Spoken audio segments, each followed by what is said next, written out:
Fast times देख रहे हैं आप। मैं हूं आपके साथ पलक शर्मा। वक्त हो गया उत्तर प्रदेश उत्तराखंड की बड़ी खबरों का, तो आइए रुक करते हैं इन प्रमुख खबरों की ओर, जहां पहली खबर सवायशपुर से निकलकर सामने आ रही।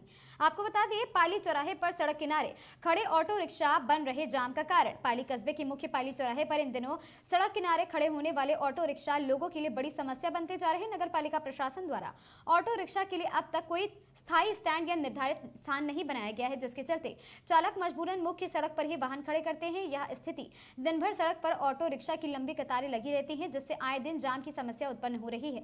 स्थानीय लोगों का कहना है, कई बार जाम इतना बढ़ जाता है कि एम्बुलेंस और अन्य इमरजेंसी सेवाओं को निकलने में भी दिक्कतें होती हैं। लोगों का कहना है, यदि समय रहते उचित व्यवस्था नहीं की गई तो आने वाले दिनों में समस्या और भी गंभीर हो सकती है।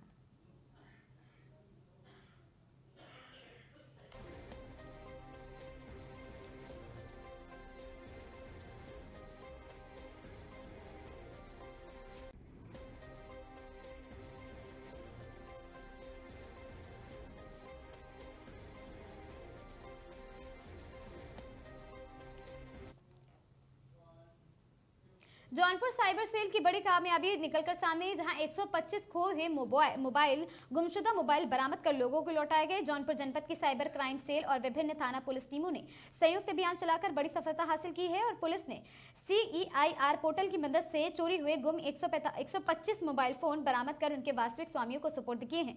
बरामद मोबाइलों की अनुमानित कीमत करीब 20 लाख रुपए बताई जा रही है। इसके बाद में संबंधित लोगों से संपर्क कर मोबाइल बरामद किए गए।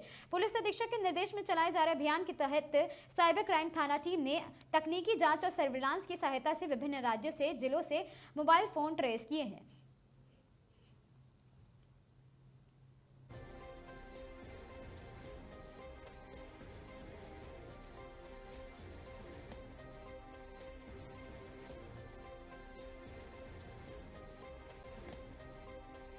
ये देखिए, जैसा आप सभी को विदित है कि बीते कुछ महीनों से आदरणीय पुलिस अधीक्षक महोदय की सबसे बड़ी प्राथमिकता ये रह रही है कि जितने भी व्यक्ति हैं जिनका मोबाइल फ़ोन गुम हो जाए या चोरी हो जाए, उनको हम हर महीने उनके मोबाइल फ़ोन बरामद करके उनके वास्तविक स्वामियों को ये सुपुर्द करें। उसी के क्रम में आज मैं ये बताना चाहूँगा कि अभी तक हमारी टीमें द्वारा, चाहे वो है साइबर थाना हो या हमारे जितने भी 28 थाने हैं, उनके द्वारा 1640 मोबाइल फ़ोन हमारे द्वारा रिकवर करे जा चुके हैं। और आज मैं ये बताना चाहूँगा कि हम लोग 120 मोबाइल फ़ोन और 125 मोबाइल फ़ोन और दे रहे हैं उनके वास्तविक स्वामियों को, हमारे द्वारा बांटे गए हैं, जिसकी कीमत 20 लाख है। और 1640 मोबाइल फ़ोन जो मैं कह रहा हूँ, उसकी कीमत नियरली 3 करोड़ 28 लाख रुपए है। और यह सब मोबाइल फ़ोन जो रिकवर हुए हैं, अलग अलग जगह से रिकवर हुए हैं। इसमें उत्तर प्रदेश के ही आजमगढ़, वाराणसी, लखनऊ, प्रयागराज जैसे जनपद हैं जहाँ से रिकवर हुए हैं, और यह अलग अलग स्टेट से भी रिकवर हुए हैं, जैसे कि राजस्थान, दिल्ली, तमिलनाडु, झारखंड, बिहार। तो मैं ये बताना चाहूँगा, इसमें बहुत अच्छे से कार्य किया गया है पूरी टीमों द्वारा। CEIR पोर्टल से मोबाइल फ़ोन्स को ट्रैक किया जाता है और फिर हमारी टीमों द्वारा वो मोबाइल फ़ोन वहीं से रिकवर किए जाते हैं। यहाँ पे मैं बताना चाहूँगा कि जो भी व्यक्ति है हमारे जनपद जौनपुर में, इसका मोबाइल फ़ोन गुम हो जाए या चोरी हो जाए, उसको एक चीज़ का ध्यान रखना है कि प्रत्येक थाने, चाहे कोतवाली, लाइन बाज़ार, केराकत, सरपता, चंदवक, प्रत्येक थाने में हमारा एक साइबर हेल्प डेस्क है। साइबर हेल्प डेस्क आप जाएंगे तो आप देखेंगे वहाँ पे सभी के पास एक CEIR पोर्टल चल रहा है। तो आप जाएं, अपने मोबाइल फ़ोन की जो भी इंफॉर्मेशन है, जिसमें IMEI नंबर है, उसके पास उसका जो डब्बा है, वह ले जाके एक कंप्लेंट दे कि मेरा जो मोबाइल फ़ोन गुम हो गया, उसे CEIR पोर्टल पे ट्रैक कराएं। CEIR पोर्टल पे वह ट्रैक होगा। इसमें जो मैं चाहता हूँ लोगों से, वो थोड़ा पेशेंस रखें। हो सकता है कोई ट्रैक विदिन 4 दिन में हो जाए, 10 दिन में हो जाए, और कभी महीनों लग जाए उसको ट्रैक होने में। जैसे ही वो ट्रैक होता है, हमारी टीमें द्वारा वह फ़ोन बरामद किया जाता है। अभी जो मोबाइल फ़ोन रिकवर हुए हैं, उसमें एक मोबाइल फ़ोन 24 घंटे के अंदर रिकवर हुआ है, ये मैं बताना चाहूँगा, जिससे अगर वो जल्दी ट्रैक हो जाता है तो पास नहीं होता, तो हमारी टीम द्वारा रिकवर हो जाता है। तो हर एक व्यक्ति अपना IMEI नंबर पहले जाने, उसके लिए मैं पहले बता चुका हूँ। डब्बा सुरक्षित रखे, या एक नंबर होता है *#06#। मैं दोबारा बताना चाहूँगा, *#06#, उसको दबाए कीपैड में और एकदम उसका IMEI नंबर है, उसे सुरक्षित करिए और हमारे पास आए, हमारे साइबर हेल्प डेस्क पे, हमारे साइबर थाने पे और वह नंबर IMEI बताते हुए बताए उसका मोबाइल फ़ोन गुम हो गया या चोरी हो गया, तो हम उसे CIR फ़ोन पोर्टल पे लगाएंगे और उसे ट्रैक कराएंगे। और ऐसे ही जैसे आपने देखा कि 125 व्यक्तियों के चेहरे पे जो खुशी आई है, हम चाहते हैं प्रत्येक व्यक्ति जिसका मोबाइल फ़ोन गुम हुआ है उसके चेहरे पे यह खुशी जौनपुर पुलिस के माध्यम से लाई जा सके। खबर लखनऊ से है, जहां ज्येष्ठ माह के दूसरे बड़े मंगल पर आपको बता दें कि बजरंग बली के मंदिरों में सुबह से ही भक्तों की भारी भीड़ देखने को मिली है। भक्तों के द्वारा कई मंदिरों में सुंदरकांड का आयोजन भी किया गया। जगह जगह भंडारों ने वहां पर आपको बता दें कि भक्तों ने भंडारे का आयोजन भी किया है। बैंक ऑफ इंडिया शाखा बख्शी का तालाब की तरफ से ब्रांच की संख्या और साथ ही आपको बता दें कि ब्रांच के बाहर श्रद्धालुओं के लिए प्रसाद वितरण का आयोजन किया गया, जिसमें हजारों की संख्या में लोगों ने प्रसाद ग्रहण किया। शाखा प्रबंध शेफाली सिंह और साथ ही अभिषेक कुमार तिवारी, सार्थक अग्रवाल और अतुल सिंह, इलियास अली, सत्येंद्र प्रसाद, विवेक सिंह, आकाश कनौजिया, राम शब्द की तरफ से भंडारे में विशेष सहयोग रहा है। शाखा प्रबंधन ने बैंक के स्टाफ के सहयोग से भक्तों के लिए पूड़ी और साथ ही सब्जी के साथ मीठे शरबत भी वितरित की गई। इसके साथ ही भक्तों को प्रसाद में हलवा भी वितरित किया गया है। प्रसाद वितरण चालू करने से पूर्व पूरे विधि विधान से हनुमान चालीसा का पाठ, हनुमान जी का भोग भी लगाया गया।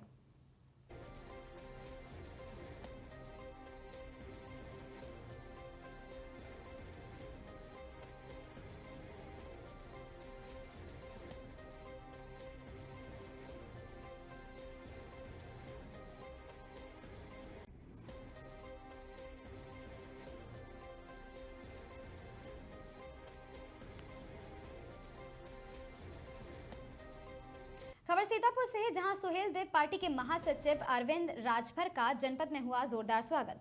सिधौली भाजपा मंडल उपाध्यक्ष अभिनव सिंह लकी द्वारा किया गया जोरदार स्वागत।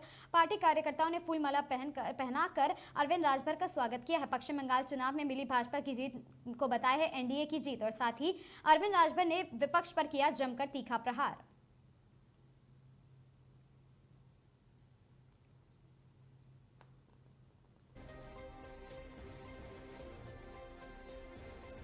अरविंद जी, बंगाल चुनाव भाजपा ने जीता है, क्या कहेंगे इसमें? देखिए, यह जो बंगाल में प्रचंड जीत हुई है, यह कहीं न कहीं NDA कार्यकर्ताओं के परिश्रम का परिणाम रहा है। और जो दमनकारी नीति अपना करके ममता बनर्जी जी वहाँ राज करती थी, कहीं न कहीं उसका एक कमर तोड़ने का भी कार्य हुआ है। यह प्रचंड बहुमत NDA के पक्ष में जो आया है, इससे पूरे देश की राजनीति गर्म हो गई है और उसका प्रभाव सबसे ज़्यादा उत्तर प्रदेश में पड़ा है। जिस प्रकार से लोकसभा चुनाव जब 2024 के चल रहे थे, तो जितने भी विपक्षी दल थे जो बार बार संविधान की दुहाई दिया करते थे कि संविधान खतरे में है, आरक्षण खतरे में है, असली चीज़ तो निकल के तब आई है कि असल में संविधान को खतरे में कौन डालने वाले लोग हैं, वो बंगाल चुनाव के बाद ही देखने को मिल गया। कि एक तरफ जहाँ प्रचंड बहुमत से NDA सरकार बनाने की स्थिति में खड़ी थी, वहीं दूसरी तरफ ममता बनर्जी जी संविधान को ही चुनौती दे करके यह कहते हुए पाई गई थी कि हम अपने मुख्यमंत्री पद से इस्तीफा नहीं देंगे। यह जो दोहरा चरित्र है, यह जनता जान गई है। और 2024 के चुनाव में जनता के आंख में धूल झोंकने का काम विपक्ष के लोगों ने किया था, उसका खुलासा हो गया है। आने वाले समय में उत्तर प्रदेश में इसका बड़ा असर देखने को मिलेगा। पंचायत चुनाव होंगे कि नहीं होंगे, देरी क्यों हो रही है, कुछ इसका बताइए। देखिए, पंचायत चुनाव को लेकर के निरंतर सस्पेंस बना हुआ है और हम लोग भी सस्पेंस में ही जी रहे हैं, क्योंकि पंचायत चुनाव तो माननीय मंत्री जी का निर्देश था कि उसको मई करंट चल रहा है, मई में स्टार्ट करा देने के लिए और जून तक समाप्त करने के लिए। लेकिन बीच में ही पंचायत चुनाव SIR प्रक्रिया को लेकर के जो थोड़ा सा डिले हुआ, उसमें किसी ने इलाहाबाद हाई कोर्ट में PIL दाखिल किया और PIL पर बहस भी हो रही है, लेकिन फाइनल जजमेंट नहीं आ पा रहा है। अभी 3 बार से डेट ही पोस्टपोन हो रहा है, तो उसके वजह से पंचायत चुनाव पर अभी कुछ भी कहना बहुत जल्दबाजी होगी। लेकिन हमारी सरकार और माननीय नेताजी प्रयास में हैं कि जैसे ही हाई कोर्ट का फैसला आएगा, फैसला आने के दूसरे दिन ही चुनाव की घोषणा भी हो जाएगी। बंगाल खबर इटावा से है, जहां शराबी पिता की हैवानियत ने छीनी है मासूम की जान। आपको बता दें कि खबर इटावा से निकलकर सामने आ रही है, जहां पर एक पिता जो कि शराबी था, उसने खिलखिलाने वाले 4.5 माह की मासूम दिव्यांशी अब हमेशा के लिए खामोश हो गई है। आरोप है कि शराब के नशे में धुत पिता ने अपनी ही बेटी को जमीन पर पटक दिया, जिससे उसकी दर्दनाक मौत हो गई। घटना के बाद पूरे गाँव में मातम पसर गया और साथ ही माँ का रो रो कर बुरा हाल है। थाना जसवंत नगर क्षेत्र के गाँव विहारीपुरा निवासी मोहनी ने बताया है कि सोमवार देर रात उसका पति नारायण शराब के नशे में घर पहुंचा और बिना वजह गाली गलौज करने लगा। विरोध करने पर वो दरिंदगी पर उतर आया। आरोप है कि उसने पहले बेटे को और फिर गोद में लिया और साथ ही खेल रही मासूम दिव्यांशी को उठाकर जमीन पर पटक दिया। मासूम के कान से खून बहने लगा। बेटी को सीने से लगाकर बदहवास मार रात में ही सैफई मेडिकल कॉलेज पहुंची हैं, लेकिन डॉक्टरों ने उसे मृत घोषित कर दिया था। मंगलवार सुबह जब मां अपने मृत बच्ची को गोद में लेकर मायके एक दिल के गांव नेवरपुर पहुंची तो हर आंख नम हो गई। मां अपनी लाडली को सीने से चिपकाकर वहां पर बिलखती रही। परिजनों की चीख पुकार सुनकर गांव के माहौल गमगीन हो गए। बताया गया है कि मोहिनी ने पहले पति सतीश की 2 वर्ष पूर्व ट्रेन हादसे में मौत हो गई थी। इसके बाद परिवार ने उसकी शादी देवर यानी कि नारायण से करा दी थी। पहले पति से एक बेटी काव्य और दूसरे पति से एक बेटा मासूम दिव्यांशी थी। और साथ ही पहले आपको बता दें, महिला का आरोप है आरोपी पति आए दिन शराब पीकर मारपीट करता है। बच्चों को उसकी गोद से छीना झपटी करने लगा, जिसमें दोनों बच्चों को चोट आई। इसमें दिव्यांशी जो जमीन पर गिर गई थी उसे ज़्यादा चोट लगी, जिसे सैफई एडमिट कराया गया था। वो 5 माह की थी, वहाँ वो मृत घोषित कर दी गई है। इस संबंध में सुसंगत धाराओं में पिता के खिलाफ अभियोग पंजीकृत किया जा रहा है। बहुत शीघ्र हम इसकी घटना को लेकर के क्या कहा जा रहा है, क्यों घटना घटी? ये सिर्फ इसलिए है कि पति पत्नी का विवाद है। ये अक्सर शराब पीता था, इसीलिए इसकी पत्नी इसका विरोध करती थी। इसी कारण से एक बात हुई। बाकी और इन्वेस्टिगेशन में जो तथ्य सामने आएंगे उस पर हम लोग कार्रवाई करेंगे। खबर सीतापुर से निकलकर सामने आ रही है। आपको बता दें कि खबर सीतापुर से, जहां पर जनपद में बाइक और ट्रैक्टर में हुई जोरदार टक्कर। ट्रैक्टर और बाइक चालक की हुई है दर्दनाक मौत। ट्रैक्टर सवार एक अन्य युवक भी हुआ है घायल। पुलिस ने घायल को भेजा है अस्पताल और साथ ही जनपद के मिश्र कोतवाली क्षेत्र में दर्दनाक हादसा हुआ।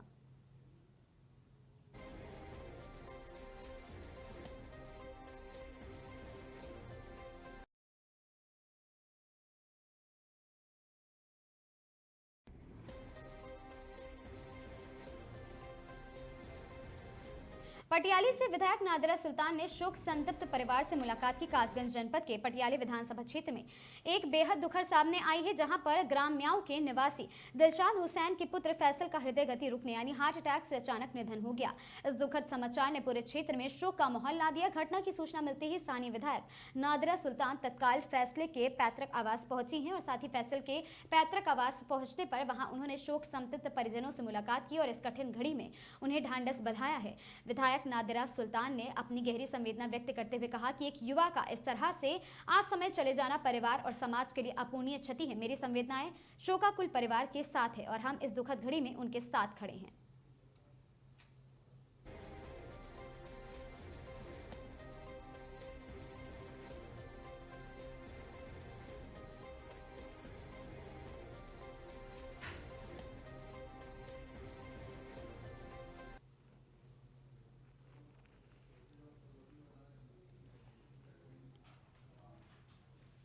खबर मऊ से निकलकर सामने आ रही है, जहां पर आपको बता दें एक माफिया को आजीवन कारावास की सजा मिली। मऊ से बड़ी खबर, रमेश सिंह काका को वर्ष 2030 में हुए कोतवाली अंतर्गत भीटी निवासी राम किशुन मल्लाह हत्याकांड के मामले में कोर्ट ने आजीवन कारावास की सजा सुनाई है। करीब 23 साल पुराने इस मामले में कुल 12 लोगों को आरोपी बनाया गया था, जिसमें 4 लोगों की मृत्यु हो गई थी और मऊ दीवानी कोर्ट नंबर 1 के जज बनकर समीम रिजवी के पास इस मुकदमे की सुनवाई हो रही थी, जिसमें जज बाकर समीम रिजवी ने अदालत में सुनवाई पूरी करने के बाद रमेश सिंह काका समेत सुदर्शन सिंह और साथी ब्रजेंद्र सिंह को दोषी करार देते हुए उम्र कैद की सजा सुनाई है।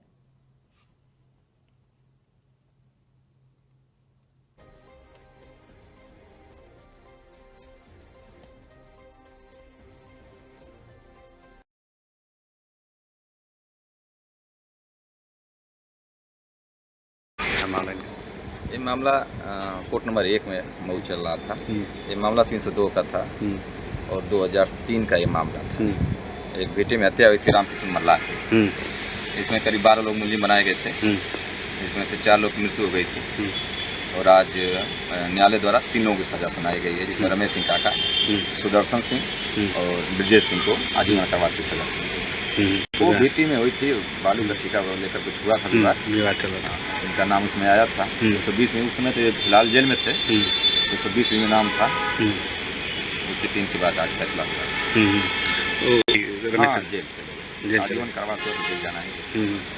तो अब इसकी ऊपरी अदालत में आप लोग अपील की जाएगी। अपील की जाएगी क्योंकि मेरा कोई रोल ही नहीं था उसमें। उनका कोई रोल नहीं था। क्योंकि उसमें वो फिलहाल जेल में थे। 3 रुपये लगा था सिर्फ। क्या नाम पड़ेगा आपका? मेरा नाम शशि प्रकाश सिंह तेगाड़ी।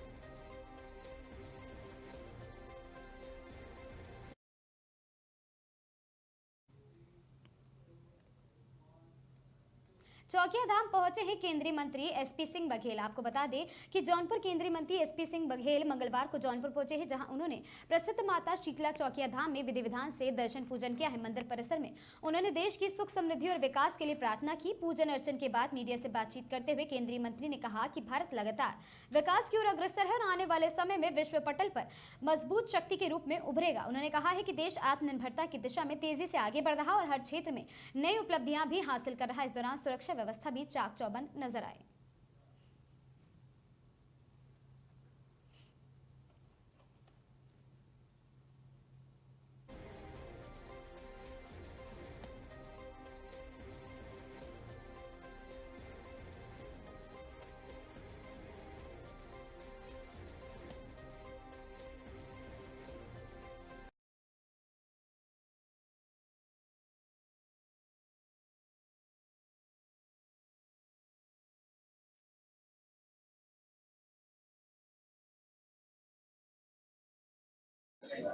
आज पहली बार मेरा अपना सौभाग्य है पूर्वांचल की आशाओं का केंद्र बिंदु आध्यात्म पौराणिक आध्यात्मिक माँ शीतला पीठ पर आने का दर्शन करने का अवसर प्राप्त किया। माँ शीतला जी सबके जीवन में सुख शांति समृद्धि लेकर के आए। देश की एकता अखंडता भाईचारा सद्भाव मजबूत हो। नरेंद्र मोदी के नेतृत्व में भारत विश्व गुरु विकसित राष्ट्र सुपर पावर नंबर 1 इकोनॉमी बने और माता का वैभव हमेशा रहे। मैं निजी तौर से आज मेरे जीवन का बड़ा महत्वपूर्ण दिन है कि मुझे इस पौराणिक आध्यात्मिक धार्मिक जगह का पीठ धाम का दर्शन करने का मौका मिला।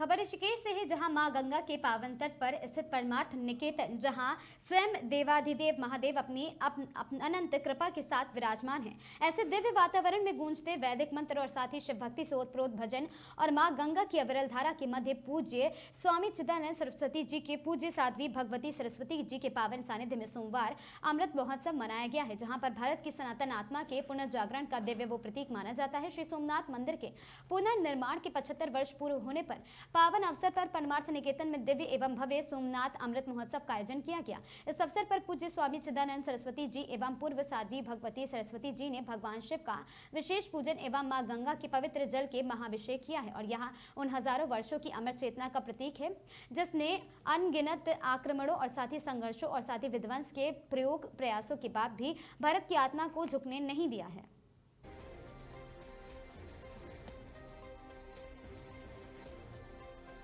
हाँ, संकल्पित 108 महायज्ञों में एक साथ 104वां महायज्ञ सूरत में हो रहा है और सभी लोग जो भी दूरदर्शन के माध्यम से, वीडियो के माध्यम से, मीडिया के माध्यम से सूचना मिल रही है, वो सभी लोग 18 से 27 के बीच में पहुंचे और 27 को पूर्णाहुति में पहुंच करके यज्ञ का पूर्ण लाभ जरूर अर्जित करें। यज्ञ सर्वश्रेष्ठ कर्म है मानव जीवन का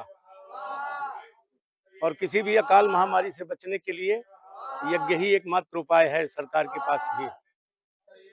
इसलिए सभी लोग अपने अपने घरों पर भी यज्ञ करें और सूरत, गुजरात 18 से 27 उपस्थित होकर के यज्ञ का पुण्य लाभ अर्जित करें। धन्यवाद। इस इस वक्त की बड़ी खबर उत्तराखंड के जनपद उधम सिंह नगर के जसपुर नगर से निकलकर सामने आ रही है, जहां पर आपको बता दें कि कोतवाली में वरिष्ठ पुलिस अधीक्षक जनपद उधम सिंह नगर के कुशल नेतृत्व में ऑपरेशन प्रहार के तहत अपराधियों के विरुद्ध कोतवाली जसपुर पुलिस की सख्त कार्रवाई लगातार जारी है, जिसके चलते मकान बंटवारे को लेकर चल रहे विवाद में अभियुक्त शेर अली ने शाम के समय लकड़ी मंडी स्थित अपनी फर्नीचर की दुकान के पास टहल रहे अपने छोटे भाई अनवर हुसैन पर बीती 9 मई 2026 को लकड़ी काटने वाली धारदार पाटल से ताबड़तोड़ जानलेवा हमला वार किए थे। हमले से बचने के लिए जैसे ही अनवर ने अपने हाथ आगे किए हैं, धारदार पाटल की वार से उसके बाएं हाथ की कलाई गंभीर रूप से कट गई है और लगभग हाथ से अलग हो गई है। इस दौरान बीच बचाव कराने आए शराफत पर भी अभियुक्त ने हमला कर दिया तथा दाएं हाथ पर धारदार पाटल से गंभीर चोट पहुंची थी।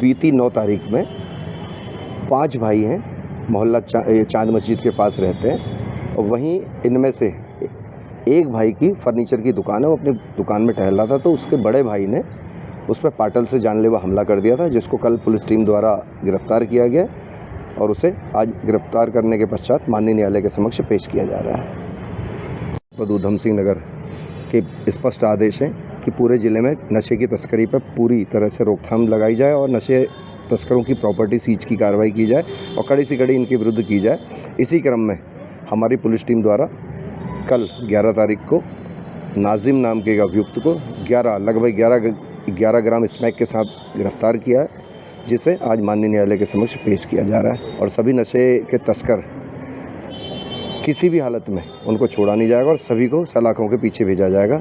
महोदय के जो निर्देश हैं उसका पूरी तरह पालन किया जाएगा।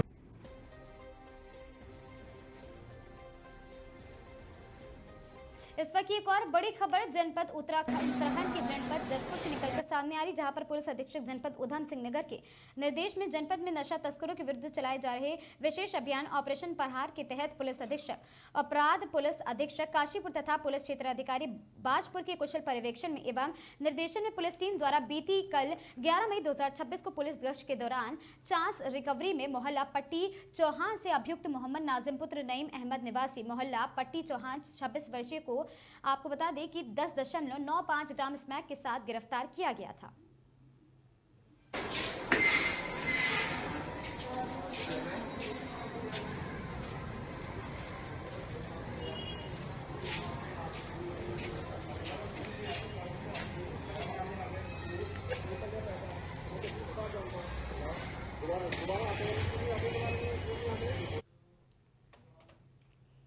खबर रुड़की से निकलकर सामने आ रही है, जहां पर आपको बता दें एटीएम बदलकर लोगों से करता था धोखाधड़ी। हरिद्वार पुलिस का लगातार ऑपरेशन प्रहार सफलता की ओर बढ़ रहा है, जिसको लेकर हरिद्वार एसएसपी के द्वारा जिले भर की पुलिस निर्देशित की गई है और साथ ही ऑपरेशन पर मंगलवार पुलिस लगातार कार्य कर रही है। मंगलौर पुलिस के हाथ बड़ी कामयाबी लगी। आपको बता दें कि मंगलौर क्षेत्र की रहने वाली एक महिला ने पुलिस को सूचना दी कि अज्ञात व्यक्ति के द्वारा एटीएम बदलकर खाते से 70,000 निकाल लिए गए, जिस संबंध में मंगलौर कोतवाली में मुकदमा दर्ज किया गया था और जांच शुरू कर दी गई थी। घटना का संज्ञान लेते हुए एसएसपी और साथ ही हरिद्वार द्वारा पुलिस द्वारा निर्देशित किया गया और जल्द ही घटना का खुलासा करने हेतु मंगलौर पुलिस को निर्देश दिए गए। इसी क्रम में लगभग 356 सीसीटीवी कैमरे पुलिस द्वारा खंगालने के बाद पुलिस ने एक व्यक्ति को गिरफ्तार किया है, जिसके पास से पुलिस ने लगभग 12 एटीएम एवं 10,000 रुपए नगद भी बरामद किए हैं।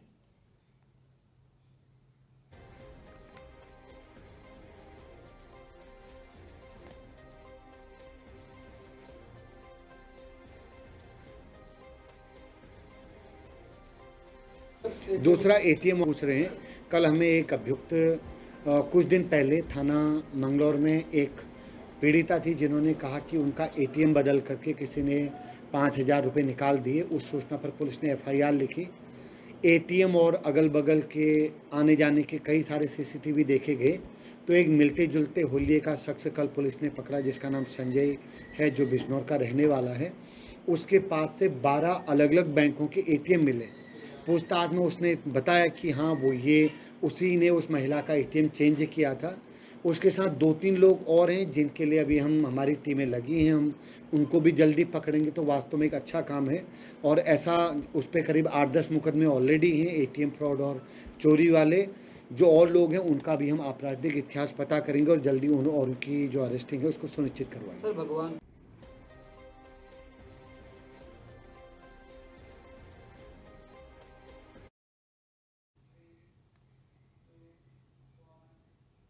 खबर हरिद्वार से है, जहां पर लगातार दूसरे दिन भी नर्सिंग छात्रों का हंगामा देखा जा रहा। आपको बता दें, रोहाल की किशनपुर स्थित केयर कॉलेज में छात्रों का विरोध प्रदर्शन मंगलवार को भी जारी रहा है। कॉलेज प्रबंधन और साथ ही छात्रों के बीच चल रहा विवाद मंगलवार को भी उग्र हो गया। मौके पर पहुंचे छात्र संगठनों और साथ ही प्रशासनिक अधिकारियों की मौजूदगी में भी कोई समाधान नहीं निकल सका। मंगलवार को कॉलेज परिसर में बड़ी संख्या में छात्र छात्राएं एकत्रित हुए। कॉलेज प्रबंधन के खिलाफ जमकर नारेबाजी की गई है। विरोध करने के दौरान अखिल भारतीय विद्यार्थी परिषद ABVP के पदाधिकारी कार्यकर्ता भी मौके पर पहुंचे और छात्रों का समर्थन किया। हालांकि घंटों चली वार्ता के बावजूद छात्रों की समस्याओं का कोई समाधान नहीं हो पाया है।